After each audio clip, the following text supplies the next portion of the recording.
Hey there, coaches, freelancers, consultants. You started your business to get freedom. Now you're working 40, 50, 60 hours a week, buried in client calls and wondering when that freedom is supposed to kick in. If that's where you're at, I'm going to show you how to cut your client hours without cutting your income so you can finally grow your business instead of just running it. If you want the shortcut, grab my free time block planner. It's helped a lot of people to cut their client load in half and reclaim and regain the hours to actually build something that lasts. I'm Fred Gleeck. I've spent over 30 years doing deals, creating products, and partnering with well-known people like Bob Bly and a number of others. I've helped thousands of solo operators start trading time for money and start building leverage. Here's what's probably going on. You're great at what you do. Your clients love you. Your calendar's full, but the business is not growing because you've built something that only works if you're working. And the advice you're getting, raise your rates, hire a VA, work smarter. None of that fixes the core problem. If your income depends on you to be physically present, you don't own a business. You own a job. You've built a job with no way out. I've been there. Back when I was clocking 50 plus hours weekly, I thought I was winning.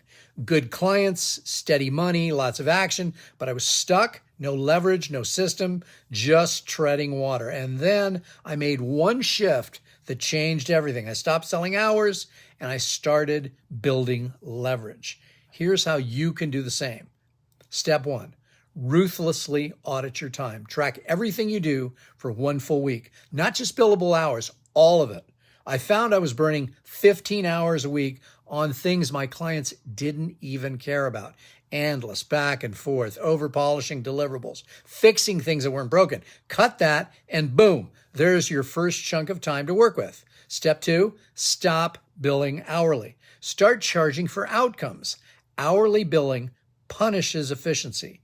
The faster and better you work, the less you earn. Don't try and do it with every client. Pick your best one and start there. Instead, move to equity or performance-based deals. I prefer you do an equity deal, but if you have to, just make it a rev share deal. One of my clients, a smart consultant, switched just one client to a rev share model. They dropped from 45 hours a week to 15 hours a week, still made 20K a year off that one deal. That's leverage. You're no longer selling effort. You're getting paid for results. Step three, protect your growth time like it's a client. Once you reclaim time, don't fill it with more client work. Block 10 or more hours a week off to work on your business, marketing, pitching, building systems, and assets. Put it on the calendar and treat it like a client meeting. Don't cancel it. You don't just move it. One client of mine, he's in a sensitive niche and prefers I not use his name, use this exact approach. He cut 12 hours a week off. He closed 3 equity deals at 25K each. Same skills, same person, just finally had the space to focus. Here's what people get wrong. They think scaling means doing more. It does not. It means doing less, better. Fewer clients, better deals, more control. You don't need to work harder. You need to stop being the bottleneck. You didn't start this to work yourself into the ground. You started it to build something that works without you. So if client work is suffocating your growth, fix it. Start by grabbing the free time block planner. Use it to carve out space, make room for leverage, and build a business that gives you options. Because the goal isn't to stay busy.